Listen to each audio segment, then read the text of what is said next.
right, good evening, Who That Nation. Welcome to the WDN Chatline podcast. It's the host CB, and I'm coming to you very late at night. Hope you guys are having a great Saturday night.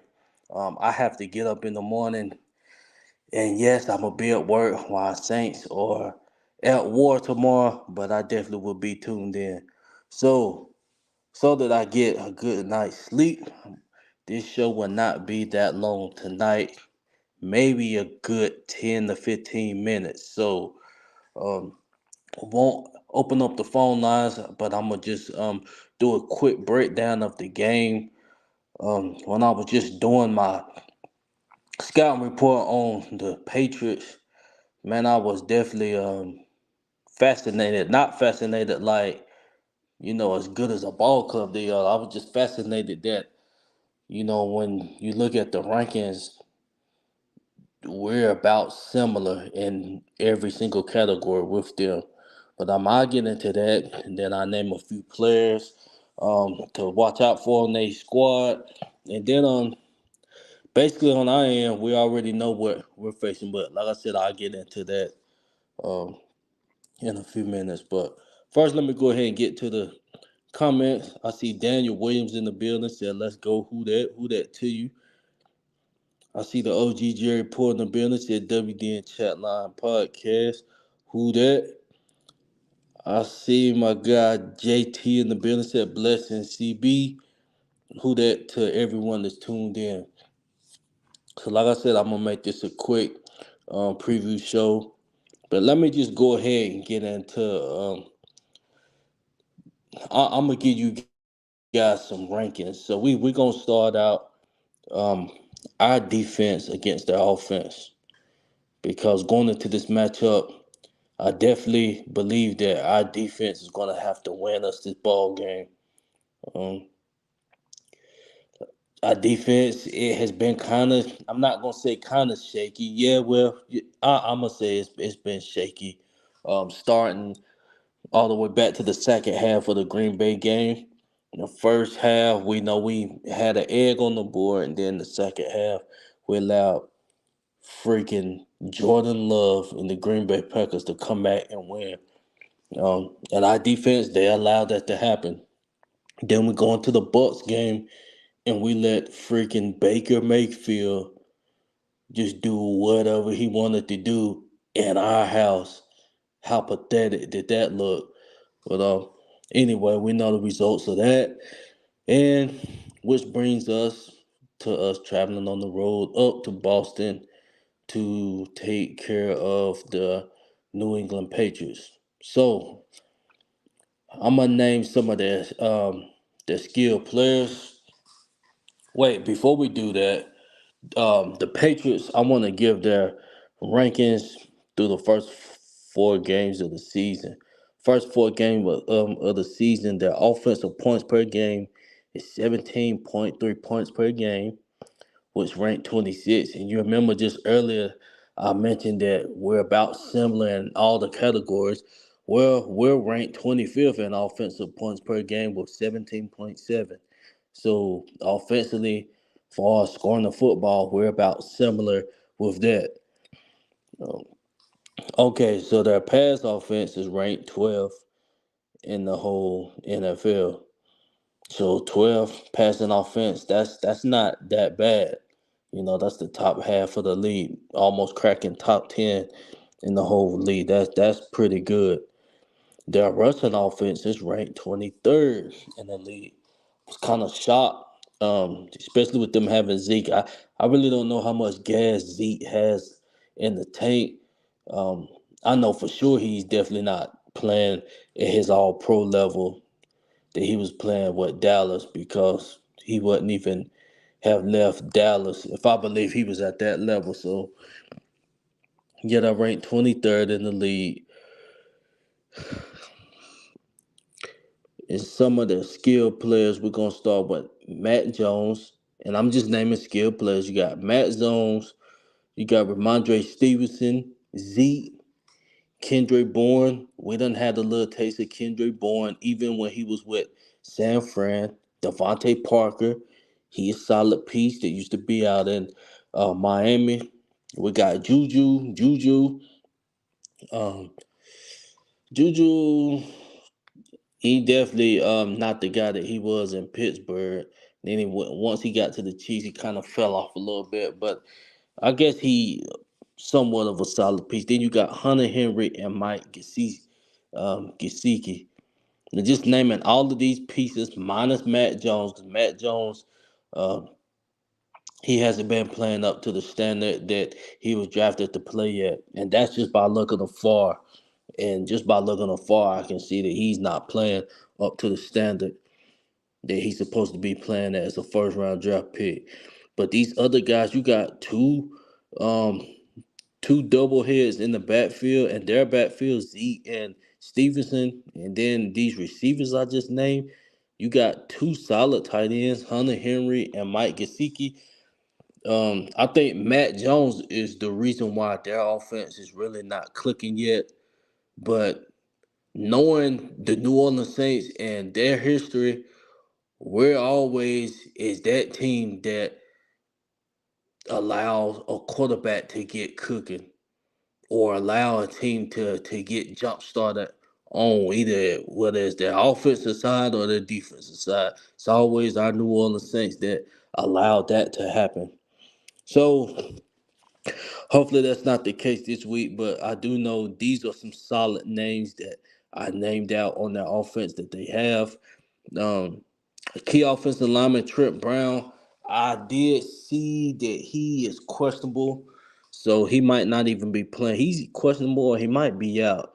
Um, but the last I seen, he was questionable. So as far as the offensive line, he is the only one that I'm really familiar with. That's a solid tackle. But if he's not out there, that'll be a plus for our defense. As far as our defense, I believe our defense um, is going to get back on track, but we don't need to be hanging our head on our defense to carry us throughout the season. If that's going to be the case, then we're going to end up probably about a game or two below 500, hanging around the 500 mark, if that.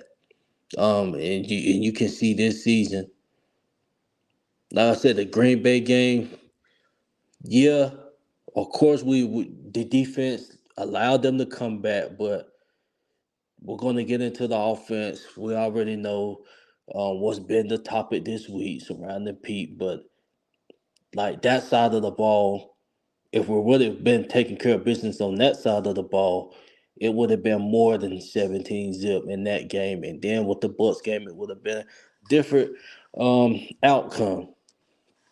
But yeah, defensively, going into this game, I seen, as far as the injury report, I seen a Debo is questionable. Who else is questionable? Debo, I can't think on the top of my head, but I believe those guys was limited. Those guys was limited, so they would definitely be out there playing Sunday, I believe. He's been limited all week, so those guys will be out there playing. Somebody was ruled out on Jawan Johnson and somebody else, I believe, defensively, but we need to get a Debo back, get that defense cranking again. But yeah, I mean, I believe our defense can take the task on their offense. But like I said, these names that I named out, these guys definitely have the potential to, be game changers in this matchup Sunday. I was watching a little bit of that Dallas and Patriots game. Their offense wasn't gelling at all. But like I said, it was just looking more of Matt Jones, and I really wasn't paying attention. It could have been, the offensive line having some issues as well. So if those things are the case, our defense is going to have to get to Matt Jones. I do know key to success, number one, is to make Matt Jones uncomfortable. Make him uncomfortable. He's not playing well at all. So if that's the case, freaking get back there to Matt Jones, get him uncomfortable, and allow him to have hell on Sunday. But if we allow him to sit back there, paint his toenails, and just being able to look around 4, 5, 6 seconds, I think we was in the red zone and we let Baker Mayfield have 5, 6 seconds, and that's why we got embarrassed. I'm not even going to use the phrase, you know, we got slapped because we allowed average quarterbacks like that to stand around in the pocket. You're gonna look great. These guys are NFL players. If you're giving guys just adequate amount of time, they're gonna make some throws. So we allow Matt Jones to stand back there. So our pass rush up front. Shout out to Brian Brzee. Brian Brzee has been the defensive MVP on the defensive line. The defensive line throughout these first 4 games, he has been the defensive MVP so far. He's been our best defensive lineman in production. Shout out to Brian Brzee. Hopefully, he's leading the charge along with Cam and Granderson. Granderson just got his bag. He shouldn't be regressing. Please don't regress, bruh. Keep that fire lit up under your ass. Get the defensive line jump starting. Make Matt Jones uncomfortable. We have to stop the run. Their run is 23rd in the league. So, like I said, I don't know if that's more of an offensive line issue to why their running game is not clicking. But we have to wreak havoc and take that out the ball game. So let me get back to some comments. I see Rose City in the building said, "Who that CB? Who that to you?" Rose City said, "Hope we don't have a repeat performance like last week." I definitely hope we don't either. We're playing Matt Jones. We definitely made Baker Mayfield look elite last week. Got him on ESPN. They talking about him on ESPN and stuff. So um, we see. Rose City said Peyton Hurst questionable, not ruled out. Okay, one of them got to play. I'm gonna be honest. And like I said, I gotta go back and watch film. I'm gonna start. And one thing I'm gonna start doing is breaking down film. I believe that's it's a lot of stuff that we need to look at. So when we're talking about this and that situation, we can have more of a clear understanding. And it's other Saints creators that has been breaking down film as well. But yeah, that's something I'm gonna start doing.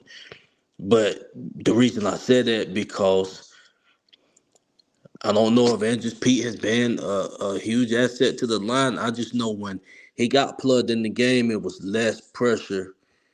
Um, that's when the line kind of started, giving Derek Carr a little bit of time.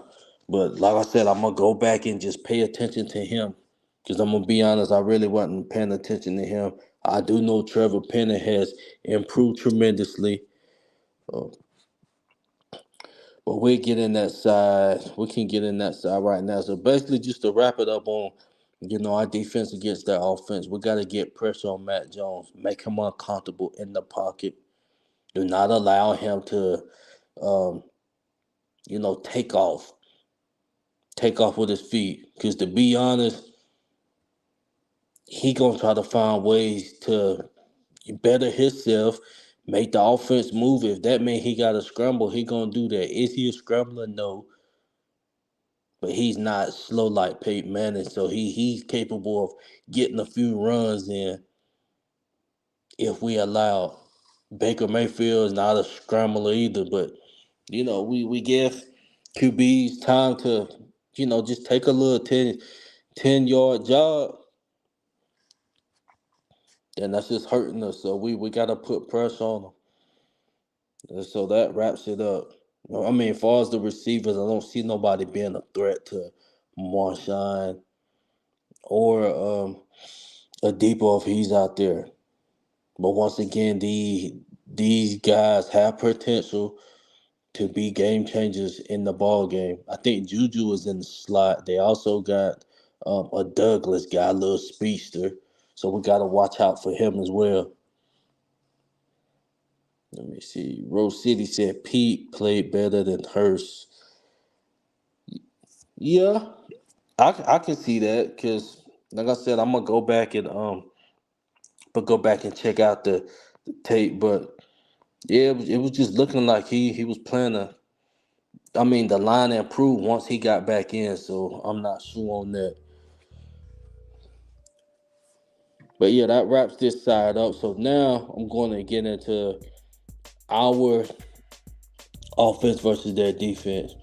So their defense, I'm going to read their rankings. Their pass defense is ranked 10th in the league, 10th in the whole NFL.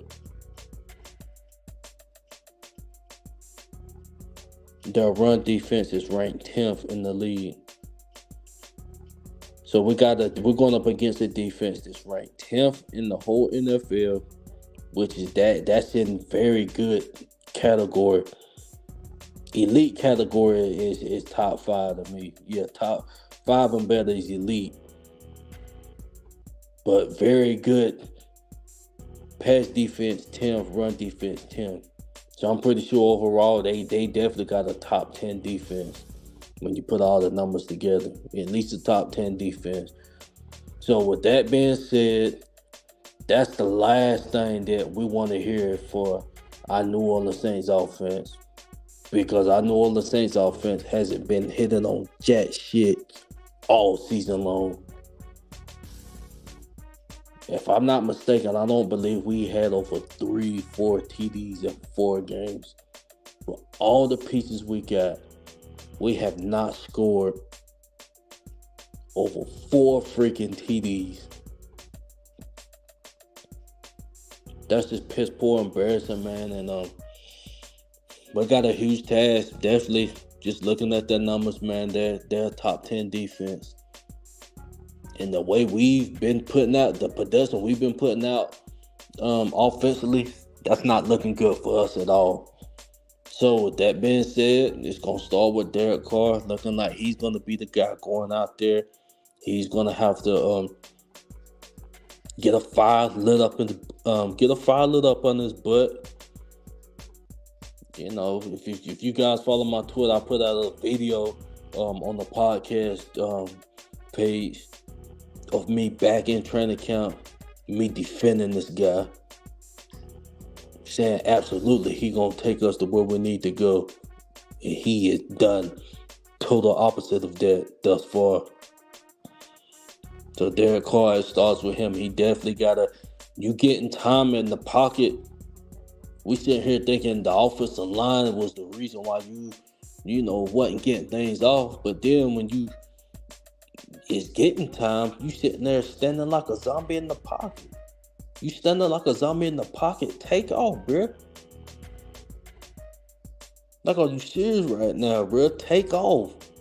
You got all that time in the pocket. It shouldn't be no reason why you still standing back there. Now, to me, you starting to look a lot like Jameis, holding on to the ball too long, just trying to find something when you can take off with the football.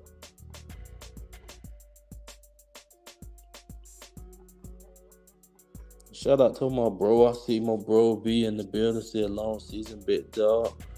Yes, sir. Absolutely. Just week 4 of the season.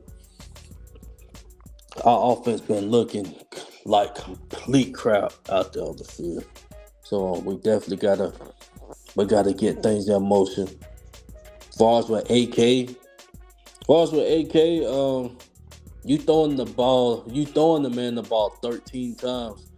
If you're gonna throw the guy the ball 13 times, at least be more creative in his routes. Stop throwing like that. That's being predictable. That's what AK, when he was talking about, we're doing things and we're looking predictable. Him or Mike said that in an interview.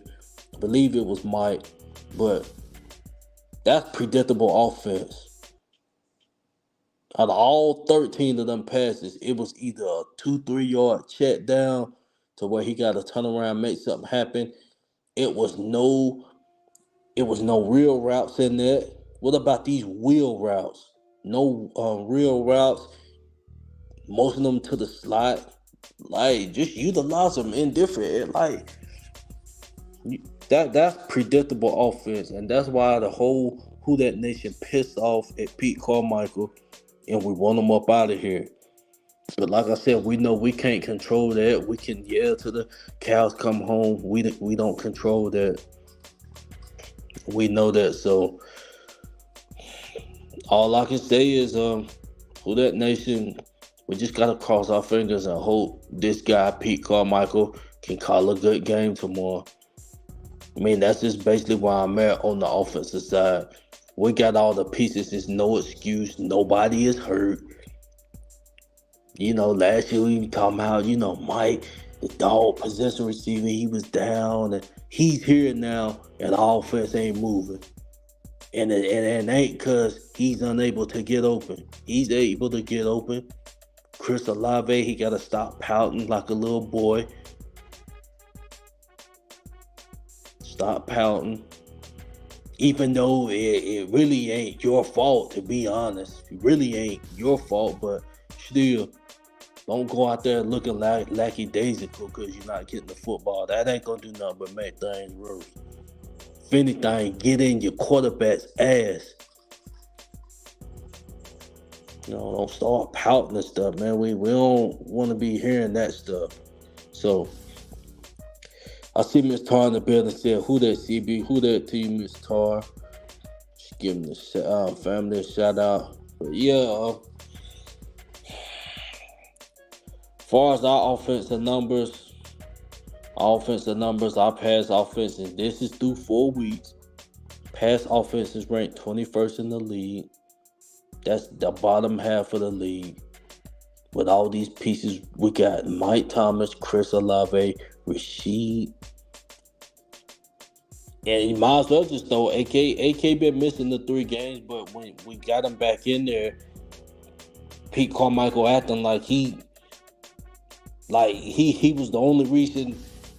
When AK was out, we still had every reason to move the chains. The way those 13 pass, you giving AK 13 receptions, that was kind of like you being, I forgot, what's the time? I don't forgot the time, like, you being desperate, like you desperate to get the football out. When you got other options to get the football out too, you was just piss poor at game planning, calling efficient offensive plays, Pete Carmichael. And that's why we was unable to be successful. It wasn't just all AK returning. What that supposed to do is just put the icing on the cake. He shouldn't be the whole cake. We already got all the pieces we got. That makes up the cake. Bringing him into it, that's the icing on the cake. But that's desperate, the way he was, trying to utilize AK, and it was so predictable. Devin White was right there, just shutting the shit down. But pretty much, like I said, we're going to be missing Juwan on the offense. As far as the offensive line, yeah, hopefully Pete plays. I guess he lost his position in training camp. But like I said, when he's been in the game, when he got in the game the other few weeks ago, the line has been playing much better. So Derek Carr he just gotta make sound decisions. He's out there playing. Yeah, that's pretty much all I got on the offense. Like I said, because if I keep going, we're just gonna be going all the way back talking about Pete. We've been talking about Pete all week. I will say this, Who That Nation. If we go out here tomorrow and just say that our offense is thriving, yes, that's gonna be good news. But that ain't gonna be enough. We gotta see consistency with it. This offense is supposed to be consistently producing. Not no one every 3 games. So we're going out here and we moving the chains downfield, car hitting this and that. We supposed to be doing that. This ain't nothing exciting. I mean, of course it's exciting. I'm talking about like an exciting phase, like, oh wow, that's what our offense can do. No, hell no. We supposed to do that. We supposed to bring excitement with all the pieces we got. It's no excuse. So we go out here and put a good performance on tomorrow, Who That Nation. We supposed to have been doing that. So I'ma still be looking at P. Okay, good game. We gotta keep it up. So Who That Nation, that's pretty much it, man. Like I said, I got an early morning, 12-hour shift in the morning. So like I said, I just wanted to give you guys a quick preview show. But just remember to please like, subscribe, follow the page. And I will be tuned in to the game tomorrow. So, Who That Nation, all I can say is, let's just cross our fingers. Still watch the game. That's regardless of what we go through, Who That Nation, we cannot. And I see a lot of Saints, like, I'm not watching the Saints. No, I'll never get to that point where I will not watch the Saints. Now, if something drastically comes up to where I gotta choose, like, am I gonna make a little? I mean, if it's something serious like that, and just say we was, bottom feeders of the league, but please don't get to that point where, you're just not watching Saints games because, no, if you're a fan, you gotta watch your New Orleans Saints play, regardless if you piss poor dirt or if you're the greatest thing, since Joe Spice. So that's pretty much it, Who That Nation. I'm gonna ride or die with these guys in black and gold. And shout out to you, Miss Tar. Miss Tar, we gotta get it done tomorrow. Yes, we're 2-2. We're not 0-4, but it feel like we 0-4. That's the kind of pressure we supposed to be putting on the organization.